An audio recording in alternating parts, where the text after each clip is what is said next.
kata-kata hari ini. Nah, mungkin yang diminta kata-kata itu juga mungkin berpikir secara instan pada waktu itu. Mungkin dia terpikir, wah kayaknya Allah bersama orang yang pusing gitu kan. Pertanyaannya adalah pikiran itu ada nggak pertanggungjawabannya gitu ya.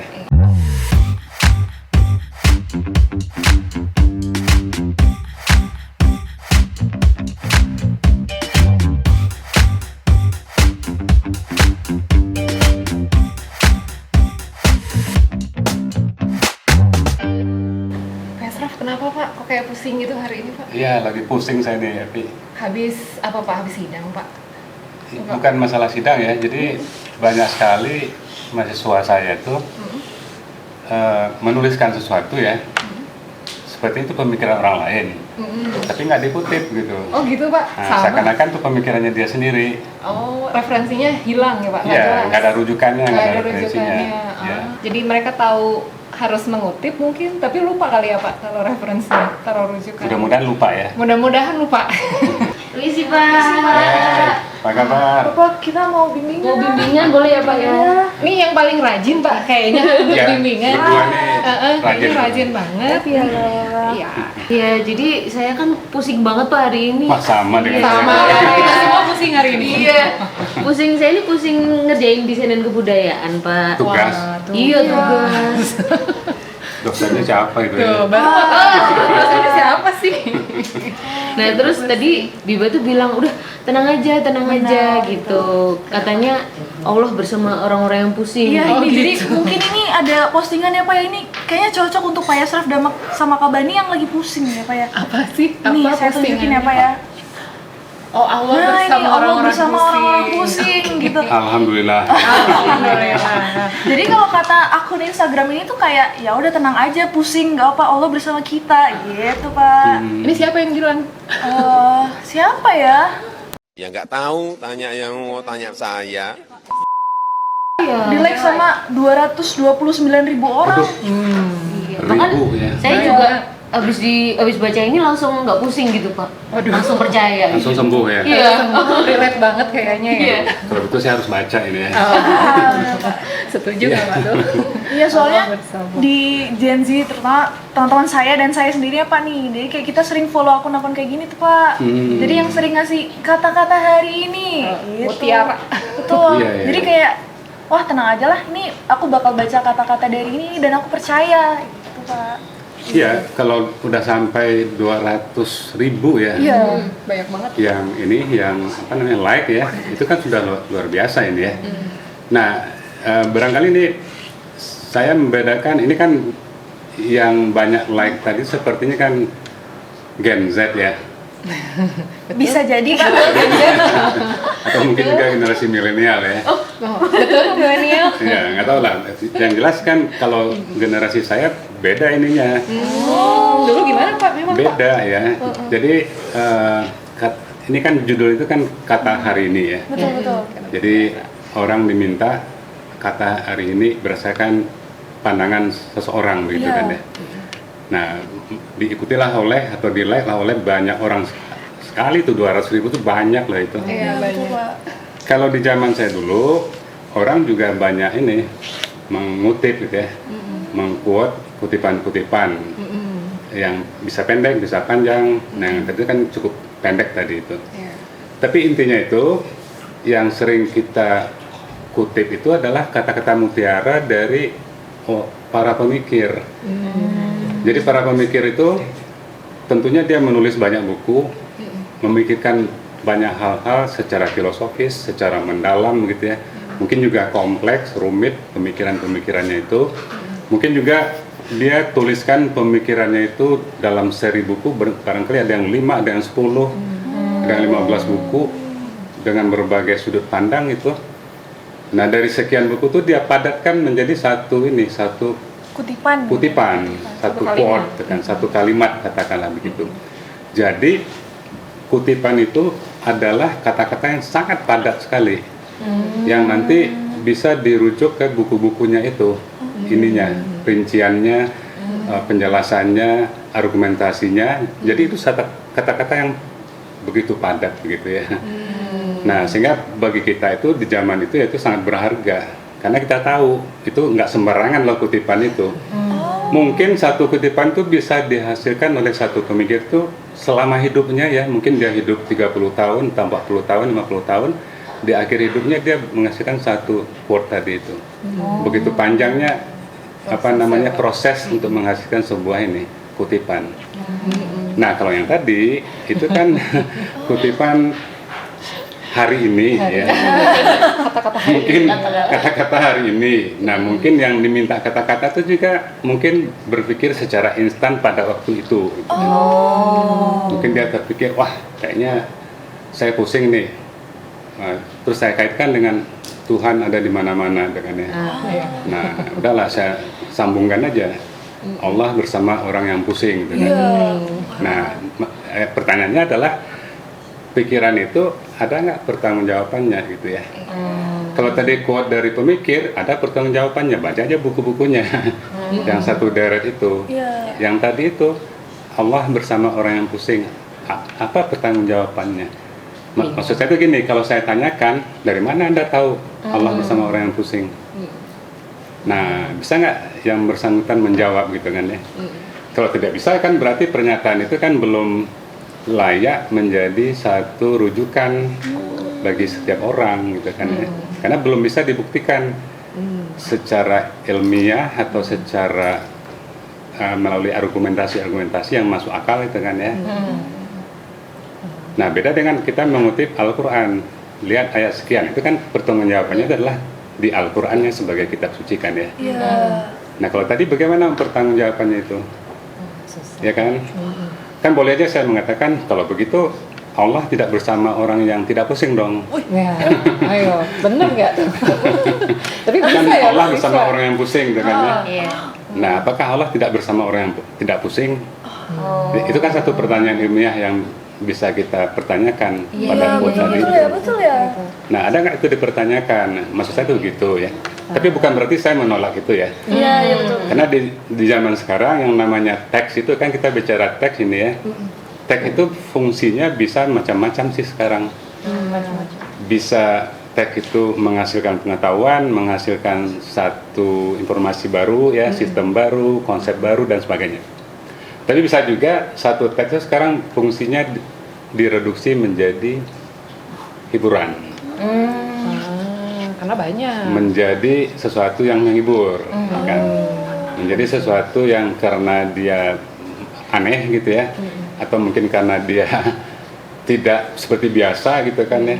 Kan kalau kita mengatakan Allah bersama orang yang soleh itu kan biasa gitu kan. Bener, itu biasa banget. Dan kalau saya posting juga nggak akan ada yang like itu. Meskipun benar ya Pak. Meskipun itu kan benar dengan kita kan dari Al-Quran atau hadis. Ini kan tidak dari hadis, tidak juga dari Al-Quran. Dan aneh sih ya. Maksudnya aneh itu beda dengan teks yang biasa gitu kan. Jadi daya tariknya menjadi tinggi. Tapi kan dia bukan fungsi ilmiah kan, dia fungsinya lebih ke Hiburan juga Pak ya. menumbuhkan inilah ya ujung-ujungnya itu ini kepuasan, kesenangan, ujung-ujungnya hiburan kan. Gimana Kak Benik? Tadi kalau perasaannya ngelihat itu tuh gimana? Iya, terhibur sih Pak, terhibur banget. Berasa ada yang nemenin gitu Iya, ya, betul. dengan sama gitu nasibnya gitu ya, pusing. Nah, ngomong-ngomong tentang membicarakan sebuah satu quote tapi ternyata sebenarnya maknanya banyak itu Pak. Itu sekarang lagi banyak juga diobrolin di Instagram Pak. Jadi orang ngomong secara teori, ngomongin sebuah teori yang cuma satu kalimat gitu, tapi diartikannya mungkin nggak seperti itu gitu. Itu kita tonton dulu aja gimana Pak? Oh, ada contohnya? Ya, ada. Paul Sartre dalam Being and Nothingness mengatakan jika cinta direduksi menjadi transaksi, maka itu bukan lagi cinta sejati. Hey sister, percuma dijelasin panjang lebar secara teori karena faktanya banyak orang bercerai karena faktor finansial. Ingat, merawat cinta pakai penghasilan. Sartre itu gimana itu Pak? Ngomongnya kayak gitu Ini artinya. sebenarnya ngomongin apa awalnya? Jadi awalnya yang cewek itu menganggap bahwa cinta itu harus dilandaskan oleh uang, materi. gitu. Yang cowok nggak setuju, kan faktor dari apa pasangan, iya, dari hubungan itu nggak cuma uang gitu. Jadi dia meng-quote ya.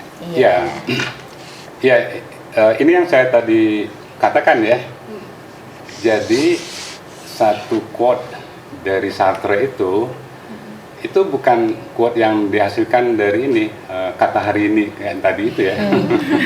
Oh, ini panjang ya, Itu Pak. satu quote yang tadi dikutip tadi itu dari pemikiran Sartre yang begitu luas, panjang, ya kan? Nah, barangkali direduksi menjadi ini quote yang pendek tadi itu. Nah, problemnya si lawan bicaranya, si influencer tadi itu ya. Iya, betul. Influencer yang lain itu kan juga memahami pemikiran Sartre itu kan dari satu kalimat pendek itu. Saya tidak yakin si yang influencer yang tadi cewek itu bisa memahami ya. Nah, terus dia sudah merespon. Meresponnya juga dengan cara yang begitu gamblang ya. Tidak perlu teori lah.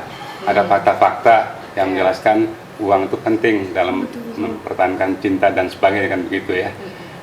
Jadi seperti ini dua kubu, yang satu berbasis fakta, ya kan, yang satu berbasis teori, gitu kan ya. Nah, memang menarik sih ya. Cuman diskusi tadi itu kan seperti kita berlayar ya. Jadi ibaratkan diskusi tentang cinta dan uang itu adalah seperti kita berlayar di lautan yang luas, banyak sekali teluk-teluk, tanjung, lautan yang dalam yang kita harus selam, baru kita sampai pada satu kata-kata tadi itu. Nah, itu kan tidak ada di tadi itu ya.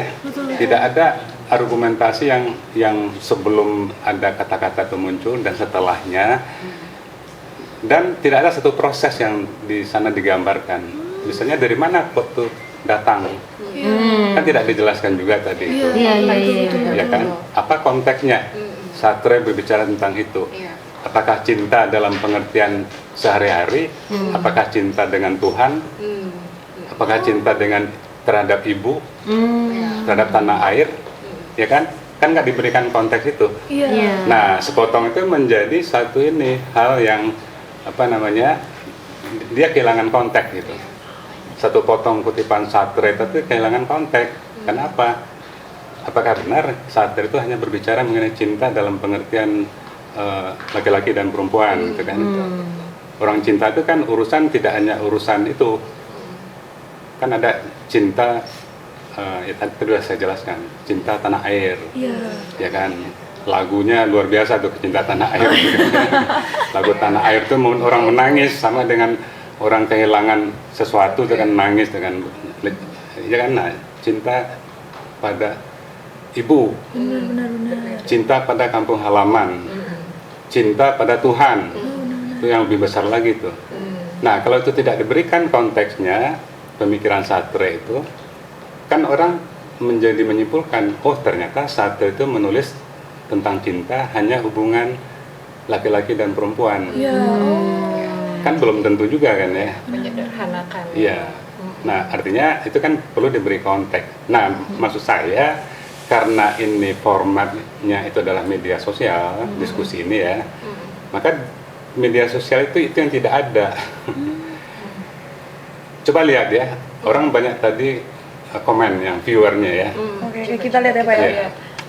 Viewernya komen gitu kan. Komennya tertulis. Seperti apa komennya itu? Ini Dilawan pakai penelitian, balasnya pakai Google Summary katanya. Tadi datanya diambil dari Google nih, Pak. Iya. Iya. Gitu ceritanya. Ada lagi, saya kira Anda smart, unfortunately you are not. Ketika Anda bulian. Oke. Jadi komentar dari si penonton, audiens gitu ya, kan juga sama. Bagaimana menilai orang smart kalau hanya dari satu patah kata itu?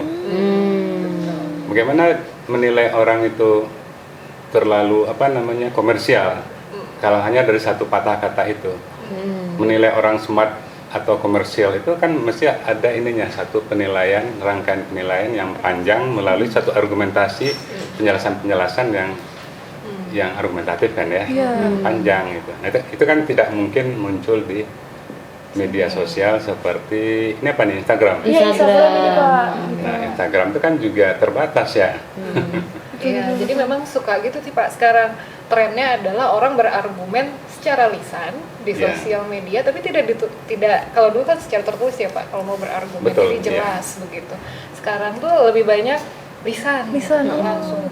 Ya, lisan. Dan mengapa itu tidak dilanjutkan diskusinya? Kan tadi diskusinya itu kan gini ya, satu patah kata dijawab dengan satu patah kata lagi oleh lawan bicaranya. Terus kemudian apa kesimpulannya? Kan kalau kita menjelaskan sesuatu agar orang dapat pengetahuan atau informasi atau konsep apapun dari situ ya, kan mesti ada yang orang bisa simpulkan.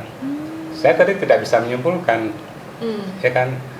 Apakah benar tanpa uang cinta tidak ada gitu ya? Kan tidak, saya tidak bisa menyimpulkan gitu kan. Iya, tidak bisa. Oh iya juga sih Pak. Apakah apa namanya tanpa substansi apa tadi katanya itu ya? Yang mana tuh Pak? Yang mana Pak? Satria Yang pertama tanpa tadi itu Yang Sater Pak. tanpa esensi ya. direduksi Oke. menjadi Iya. transaksi. Iya, jadi cinta itu direduksi menjadi transaksi itu, apakah itu salah? Karena orang bertanya transaksi itu apa? Oh iya juga ya. Apa itu? Apakah benar transaksi itu hanya problem uang? Tidak. Karena kita bisa bertransaksi kata-kata. Kita bisa bertransaksi untuk misalnya sedekah gitu ya. Iya. Jadi transaksi itu sesuatu yang tidak bisa direduksi juga menjadi itu transaksi uang ya, materi gitu. Nah itu kan tidak akan pernah didiskusikan di dalam media-media yang pendek-pendek tadi itu. Iya betul. Dan saya sebagai audiens kan bisa saya menengahi dua orang itu. Iya. Misalnya, menurut saya transaksi dan uang tuh masih ada dalam cinta, kan bolehnya saya berpandangan begitu. Kalau tadi kan duanya berseberangan ya. Iya. Berseberangan, yang lain, yang satu mengatakan uang bukan penentu, yang lain mengatakan uang penentu gitu kan ya. Saya bisa aja berargumen, dua-duanya penentu saya bilangannya. Oh, oke. Ini kan ngomong-ngomong Bapak tentang saya bisa aja Bapak bisa aja berargumen tuh. Nah, kalau kira-kira di buku Bapak ada nggak Pak gitu? Jadi tentang si budaya orang-orang nih yang mungkin sering memberikan kata-kata atau kira-kira di buku Bapak ada nggak? Ada ya, itu terutama di setelah dunia yang dilipat Oh, ini. setelah. Ya. Wow. Di situ ada sih beberapa bab yang berkaitan dengan itu sih ya.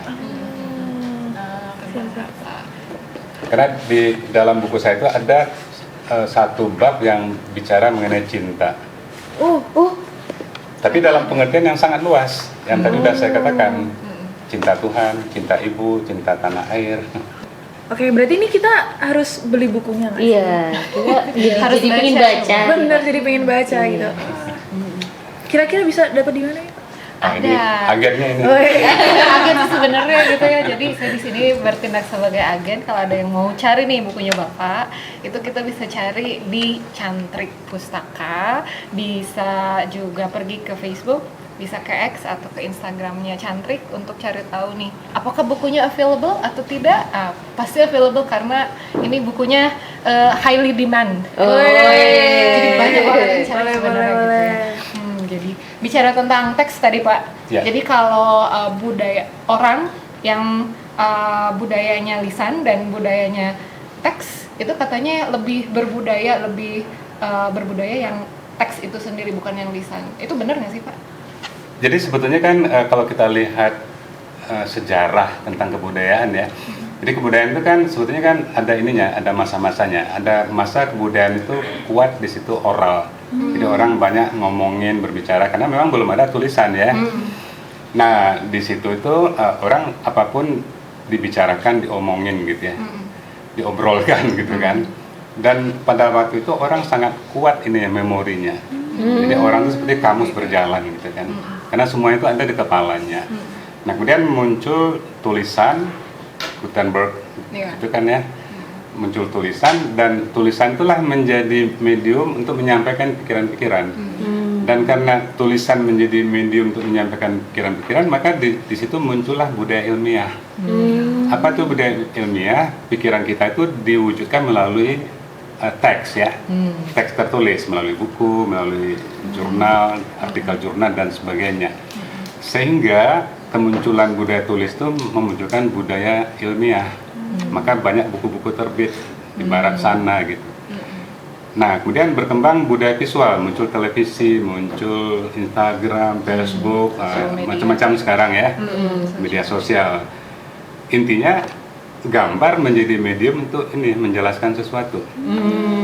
Masalahnya bangsa Indonesia ini sangat kuat tradisi orangnya. Muncul televisi itu kan namanya juga apa namanya gambar, Iya. ya kan?